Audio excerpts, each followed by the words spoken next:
Tere, mina olen Peep Pahv ja ma asun Portos, Portugali MM-ralli hoolduspargis. Kui nüüd keegi mõtleb, et miks üks korvpallitreener on siin sellises kohas, siis vastus on lihtne. Korvpallihooaeg on meie jaoks lõppenud ja siin alustab uus spordikanal täismäng autoralli MM-sarja kajastamist. Esialgu plaanis 5 etappi ja alustamegi siit Portugalist tänasest siis kuni nädala lõpuni välja. Toome teieni peamiselt eestlastele suunatud intervjuusid just Eesti sõitjatega, MM-sarjas tegutsevate eestlastega ja toome kindlasti ka huvitavaid videosid, fotosid sellest, mis toimub ralli ajal ja ralli nii-öelda kõrval kiiruskatsetel. Loomulikult on meie tähelepanu suunatud peamiselt siis Ott Tänakule, Martin Järveojale, kes siis Hyundai tiimis sõidavad MM-sarjas WRC autoga ja võitlevad jätkuvalt siiski maailmameistritiitli eest.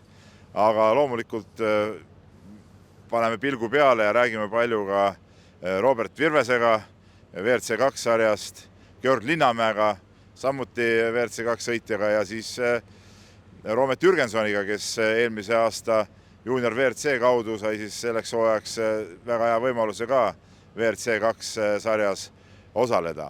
Ja selle ralli eestlastest pesamuna on siis Joosep Ralf Nõgene, kes teeb kaasa Junior WRC sarjas ja nende kõikide tegemistel me oleme silma peale, proovime nii palju kui võimalik teha nendega intervjuus, nendega rääkida ja tuua seda kõik siis meie YouTube'i kanali kaudu, meie Facebooki kaudu, meie Instagrami kaudu, meie TikToki kaudu ka Eesti vaatajatele ja rallihuvilistele ja muidu spordihuvilistele. Nii et soovitan meid jälgida ja olge valvel.